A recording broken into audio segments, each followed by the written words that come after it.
조갑제 TV 시청자 여러분 안녕하십니까? 2020년 11월 6일 정오를 넘었습니다. 미국 대통령 선거 속보를 계속 이어가겠습니다. 이제 개표가 막바지를 향해 가고 있고 그 막바지는 바이든이 당선되는 방향입니다. 특히 이 조지아주에서 격전을 벌였는데 막판 추월이 예상됩니다.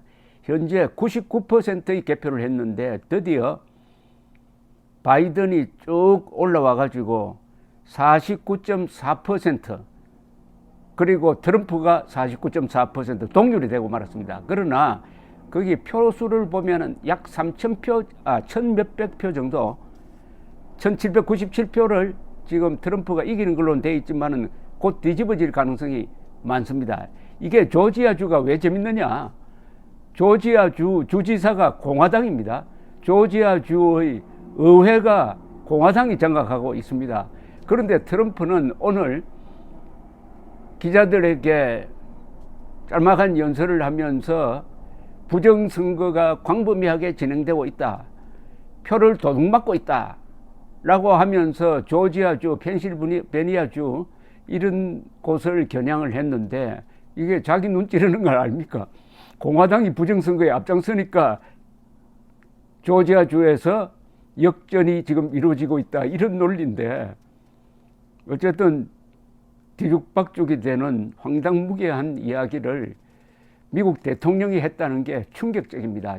제가 기자생활 50년 하는 동안에 김정은, 김정일 이런 인간 빼고 문명 세계의 국가 지도자가 오늘처럼 황당무계하고 부끄러움이 없는 거짓말을 이렇게 많이 쏟아낸 것을 들은 적은 없습니다. 이런 이야기가 생각났습니다. 인간으로서 할 수 없는 일을 하는 사람은 기업인, 인간으로서 해서는 안 될 일을 하는 사람이 정치인이라고 했는데 이게 딱 트럼프에게 해당되겠습니다. 그러나 인간으로서 할 수 없는 일을 해내는 사람이 있죠. 그게 바로 이승만, 박정희, 이병철, 이건희, 정주영 같은 분이죠. 민주주의 불모지대에서 이 정도의 민주주의를 만들어낸 이승만, 박정희가 더욱 위대하게 보인 오늘이었습니다. 오늘은 미국 대통령이 세계의 조롱거리가 된 날이었습니다. 시진핑, 푸틴, 김정은이가 이걸 보고 뭐라고 생각했겠습니까? 김정은은 트럼프가 제정신이 아니구나. 앞으로 정권 교체까지 한 2달 남짓 모험을 한번 해볼까 하는 생각도 했을 것입니다. 미국 대통령이 저렇게 흔들리고 제정신이 아니고 하다가 보면 이게 안보 위기로 발전할 수가 있습니다. 더구나 트럼프는 핵 발사 단추를 누를 수 있는 권한을 가지고 있는 사람이고 항상 옆에 핵 발사 단추를 누르는 블랙박스를 갖고 다니고 있는 장교가 옆에 붙어 있는 사람입니다. 이게 가장 든든한 사람이기도 하지만 정신이 제대로 안 작동 안 하면 가장 위험한 사람이 미국 대통령이라는 겁니다. 자, 이제 270표를 향해서 가고 있는데 253표에서 멈춰 섰습니다. 왜냐하면은 몇 개 주에서 계속 이게 개표가 늦어지고 있습니다. 그렇더라도 가는 방향은 분명합니다. 트럼프를 따라잡은 바이든이 펜실베니아주에서도 0.7%포인트 차까지 압박을 했고 이게 머지않아 역전되는 그런 경향을 보여주고 있습니다. 펜실베니아에서 한 5만 표 차이로 이길 것이 확실해 보이니까 여기서 승부가 납니다. 펜실베니아주 20표가 결정이 나면은 지금 갖고 있는 253에다가 20표를 더하면 273표 당선 확정입니다. 그리고 조지아주는 16표인데 여기서도 역전이 눈앞에 있습니다.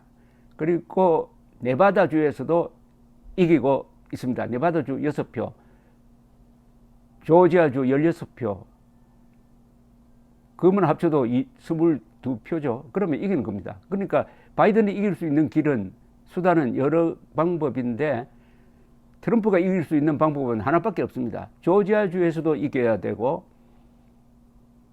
지고 있는 네바다, 아리조나에서도 이겨야 되고 펜실베니아에서도 이겨야 되는데 이게 다 길이 하나씩 하나씩 막혀버리고 있습니다. 자, 미국 대통령이 이렇게 거짓말을 하는데도 우스운 것은 공화당 사람들이 입을 딱 닫고 있습니다. 공화당 지도부, 상원 하원 지도부가 기자들이 논평을 요구를 해도 하나같이 논평을 하지 않습니다. 트럼프에 동조 안 한다는 이야기죠. 그러니까 트럼프의 아들 둘이가 나서가지고 열심히 지금 왜 공화당이 가만히 있느냐고 막 트윗으로 선동을 하고 있습니다. 왜 가만히 있느냐. 한편 트럼프는 여러 가지 이 법적 제재 또는 법적 조치를 통해서 재검표를 요구하기도 하고 개표 중단을 시도하는데 거의 다 기각이 되고 있습니다. 또 웃기는 것은 오늘은 이 트럼프 미국 대통령이 조롱거리가 된다고 했는데요. 오늘 아침에 트럼프가 날린 트윗의 첫 문장이 이겁니다. Stop the count입니다. 여러분, Stop the count는 개표 중단하라 이런 뜻입니다. 그런데 웃기는 것은 지금 요 시간에 개표를 딱 중단해버리면은 어떻게 되느냐. 그럼 개표 중단하면은 그때의 표로 당락이 결정되는 건데 각 주의 승패가 결정되는 건데 그러면은 그 순간에 바이든이 이기는 겁니다. 스탑 더 카운트 해가지고 정말 개표를 중단했더라면은 그 순간 바이든 당선이 확정되는 겁니다. 이러니까 제정신이 아닌 거죠. 그것도 마찬가지죠. 이틀 전에 한참 개표가 진행 중인데 갑자기 우리는 크게 이겼다 하더니 개표를 중단하라. 중단하지 않으면 대법원으로 가겠다. 그 순간에도 개표 중단했더라면 그 순간 개표 중단했더라면 바이든이 이기는 거예요.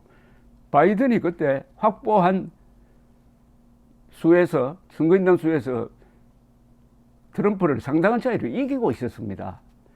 이런 이야기를 하니까 점점 바이든은 점잖은 신사처럼 보이고 트럼프는 사기꾼처럼 보이고 이게 트럼프를 이렇게 맹종하는 미국 사람들이 이렇게 많다는데 또 한 번 더 충격을 받습니다. 이번에 여론조사 비판을 많이 하는데 여론조사가 이번에 당락은 정확하게 맞췄어요. 다만 그 비율이 좀 틀렸습니다. 전국 득표는 지금 점점 또 벌어지고 있습니다. 전국 득표에서 한때 2%포인트로 바이든이 앞서다가 점점 더 늘어가지고 현재 2.8%까지 늘어가서 아마 최종적으로는 3%포인트 바이든이 더 많이 받는 걸로 나올 겁니다. 여러 여론조사는 한 2%에서 11% 정도 이렇게 분포되어 있었습니다. 그렇게 틀린 게 아닙니다. 전국 득표에서도 바이든이 3%포인트면 한 500만 명 될 겁니다. 이기고 있습니다. 그런데도 아무런 증거 없이 우편 투표가 부정의 온상이다. 그러면서 여러 가지 업무가 진행 중이다. 우편 투표에 참여하지 마라. 이렇게 독려를 하니까 공화당 성향 사람들은 우편 투표에 가담을 안 했어요. 오히려 민주당 사람들이 우편 투표를 많이 했는데 이제 막판에 왜 이렇게 막 뒤집어지는 현상이 일어나느냐 하면은 막판에 이 우편 투표를 개함을 하니까 트럼프가 이기다가 한국 총선에서 일어났던 일과 똑같은 현상이 벌어지고 있습니다. 뒤집어지고 있는 겁니다. 자기 눈을 자기가 찌른 것이라고 볼 수가 있습니다. 여기 공화당 하원 아담 키친거라는 이 일리노이주 하원 이 사람이 이렇게 이야기했네요. 돌았다라고 했습니다. 트럼프가 돌고 있다. 공화당 텍사스의 공화당입니다. 윌 허드 하원 의원은 위험하고 잘못된 이야기를 하고 있다. 국가의 근본을 해친다. 정치 과정에 대한 신뢰를 훼손하고 수많은 미국인들의 목소리를 부정하는 이런 짓은 국가의 근본을 해치는 것이다라고 아주 따끔하게 이야기를 했네요. 그런데 이게 참 슬픈 한미동맹 아닙니까? 미국이 잘 돼야 될 것 아닙니까? 미국 민주주의가 빨리 회복돼야 되겠습니다. 그래도 바이든이 당선되는 게 바로 회복의 첫 문을 여는 거죠. 이제 산소 호흡기를 갖다 대는 겁니다. 한국의 민주주의도 결국 문재인 정권을 탄생시키고 말았습니다. 미국의 민주주의도 트럼프를 당선시키고 말았습니다. 민주주의가 하나님이 아닙니다. 민주주의가 하나님이 아니고 한국의 현실에 맞춰서 개량해야 된다고 주장한 사람이 박정희였습니다. 한국적 민주주의. 그 박정희를 한국 민주주의의 파괴자로 몰고 있는 사람들이 오늘 가슴에 손을 얹고 트럼프의 발언을 곰곰이 씹어 보시기 바랍니다. 감사합니다.